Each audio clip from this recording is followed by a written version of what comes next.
para que un régimen pueda conseguir cambiar realmente un territorio. Por una parte, los regímenes democráticos carecen del suficiente tiempo para implementar proyectos duraderos que cambien el sentido de la economía de un país. Por otra parte, los gobiernos y los partidos en general son blanco de críticas, observaciones y linchamiento mediático por parte de los medios de comunicación, lo que carcome su credibilidad en el tiempo y posibilita el ingreso de un gobierno con ideas diferentes, entrando en un ciclo interminable de creación, destrucción, que solo mantiene en el ostracismo a la población. Punto 4. El poder formal y el poder real. ¿Cómo entendemos nosotros el concepto de poder formal? Corresponde a estructuras que han devenido en simples ejecutoras de estrategias creadas en el espacio del poder real, es decir, fuera de nuestras fronteras. Se trata de estructuras altamente visibles, como las instituciones del Estado y el gobierno de la mayoría de los Estados-nación. El poder real, que es el otro tipo de poder, corresponde a estructuras de poder que dentro o fuera de las circunstanciales entornos jurídicos en los que están insertos, impulsan planes, medidas y decisiones políticas y sociales dentro de una nación. Del poder real emanan las causas visualmente no visibles que generan efectos visibles. Digamos entonces que una manera eficiente de administrar el poder mundial es construyendo una red flexible de organizaciones discretas, privadas, cuyo propósito declarado es el estudio y análisis de la amplia y compleja problemática que enfrenta el ser humano en todos los órdenes y en una amplia gama de disciplinas. Para ello, reúne a los mejores cerebros y a los más influyentes personalidades del quehacer político, económico, académico y social, dentro y fuera de las naciones en las que se concentra el poder real. Tales organizaciones discretas existen en la actualidad, siendo su función la de identificar, evaluar y analizar la amplia gama de procesos, problemas y conflictos que actualmente enfrenta el mundo en la economía política y social-cultural. Para ello, diseña planes de acción concretas que reflejan el mejor direccionamiento de estos problemas, teniendo como única prioridad la defensa de sus propios intereses, que son los intereses de las personas que operan, financian y evalúan estas organizaciones discretas. Definición del poder formal por el señor Adrián Salvucci. Esta es una cita. El poder formal lo podemos describir como una entelequia bidimensional que oscila entre los límites y pautas impuestos por los detentores del poder real. En síntesis, la mayoría de las poblaciones aporta la fuerza, energía a los procesos sociales, mientras que las minorías dirigen esa fuerza. Entonces, nosotros debemos entender este poder formal como lo que nosotros conocemos como el contexto democrático, las instituciones, el gobierno, que en el marco de lo que conocemos como democracia nos permite cierto margen de movimiento, pero no nos permite pensar más allá. Y cualquier intento de pensar más allá de esto es considerado, antidemocrático o algo ajeno al pensamiento del poder real. Ahora, hay una digresión que tenemos que hacer entre lo que es el mundialismo y el globalismo. El mundialismo presupone la acción entre naciones soberanas, lo que necesariamente implica que en ella toda consideración económica o financiera de índole privada ha de quedar subordinada a las decisiones del ámbito político, público y nacional. El CFR y la planificación de las políticas. Las políticas de nuestros países son asombrosamente semejantes. Para muestra están las elecciones judiciales llevadas a cabo este 1 de junio en México. Un guión similar al usado en nuestro país, con consecuencias claras para la justicia y la implantación de las leyes. Casos similares son las leyes de prevención de la violencia contra la mujer, leyes de educación implementadas en Chile, Argentina y Ecuador, con énfasis en la diversidad, y en el caso de Argentina y Chile, en la educación sexual integral. Resulta curioso que tras la entrada del gobierno de Milei en la Argentina, no se haya abrogado la educación sexual integral instaurada por la señora Cristina Fernández y solo se haya quitado los bonos estudiantiles destinados a prevenir la deserción escolar. Se puede comparar la situación de los países de la región y ver que el avance de las políticas de la Agenda 2030 de la ONU se adaptan a la realidad de cada país, estando más adelantadas en países con alto grado de liberación de su economía. La planificación de políticas apunta a un macroobjetivo mucho más grande y ambicioso, a saber, el ejercer el monopolio sobre factores vitales para el ejercicio del poder mundial. Hablamos de monopolio sobre todos los procesos económicos y financieros del mundo, monopolio sobre todo el sistema jurídico y de administración de justicia, o sea, el poder de determinar qué es legal y qué no es legal, más allá de todo concepto de legitimidad. El monopolio de todo el poder militar y policial. Ello implica el control militar por una fuerza armada planetaria cuya función oficial será exclusivamente la del mantenimiento de la paz.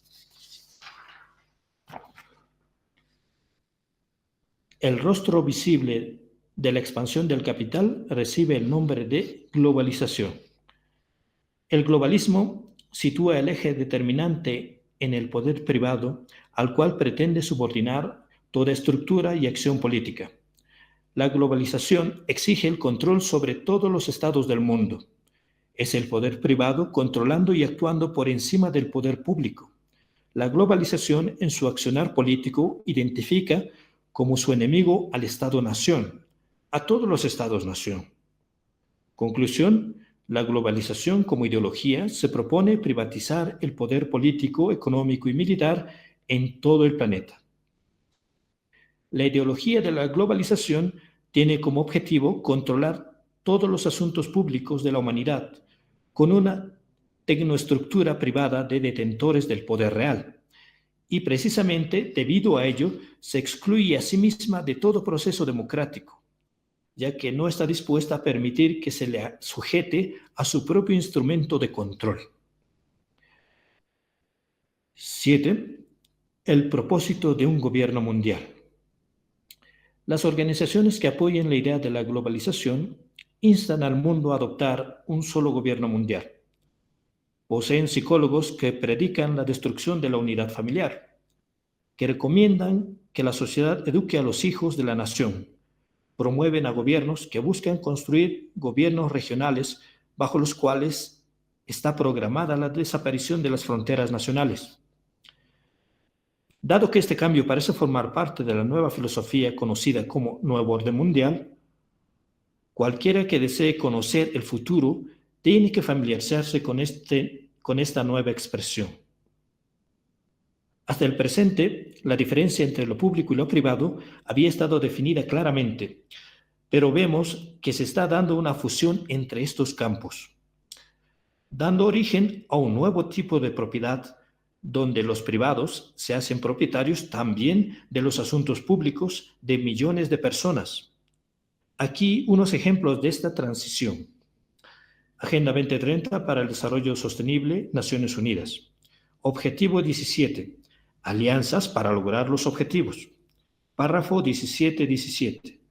Fomentar y promover la constitución de alianzas eficaces en las esferas públicas, privadas y de sociedad civil, aprovechando la experiencia y las estrategias de obtención de recursos de las alianzas.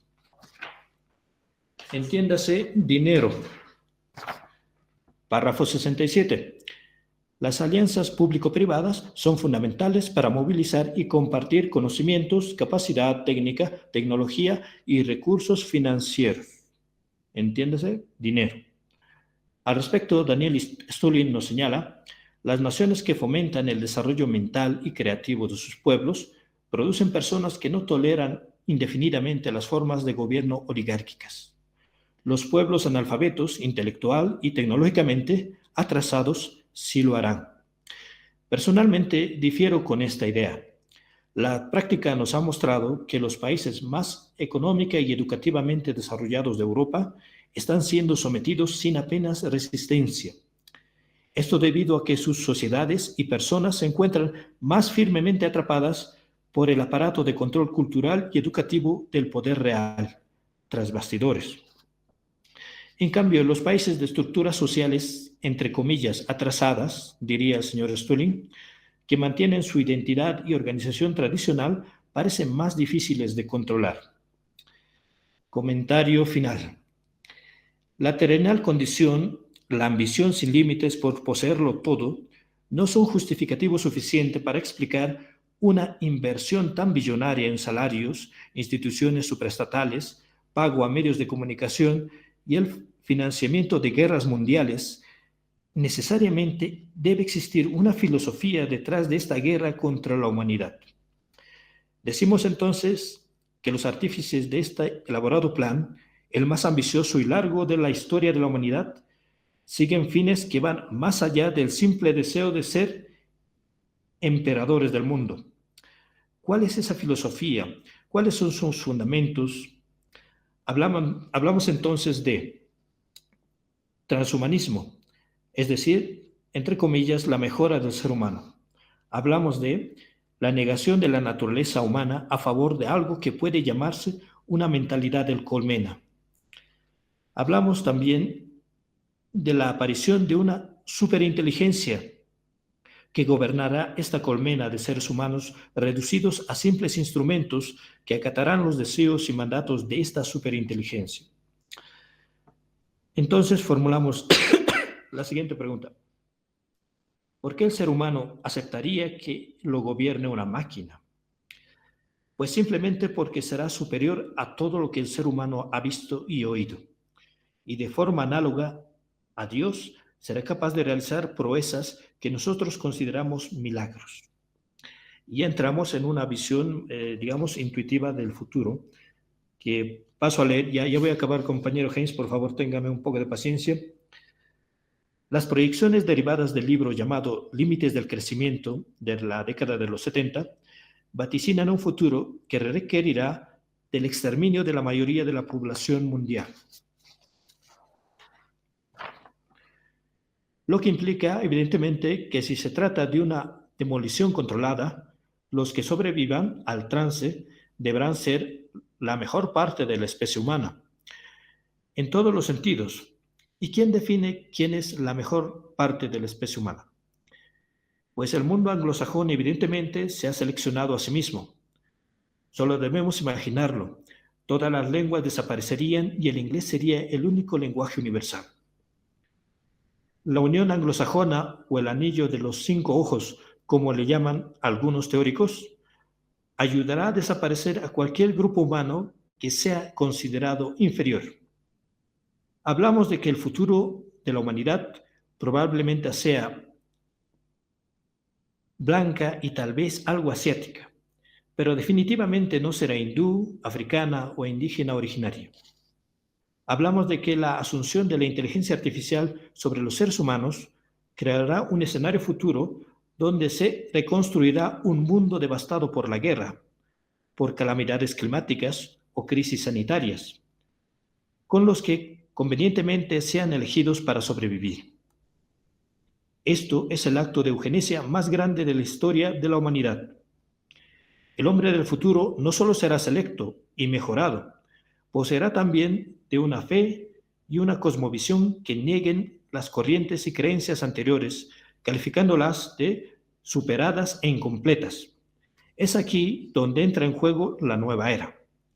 Una fe de la unidad y lo holístico que refute las identidades raciales y nacionales del pasado y que adore a un Mesías al que los seguidores de esta nueva religión universal llaman Maitreya. Crearán un Mesías que parezca verdadero. Será un maestro de la nueva doctrina, un ejemplo del nuevo ser humano. Y este Mesías hará que volvamos al tiempo de los milagros, un tiempo donde se veían señales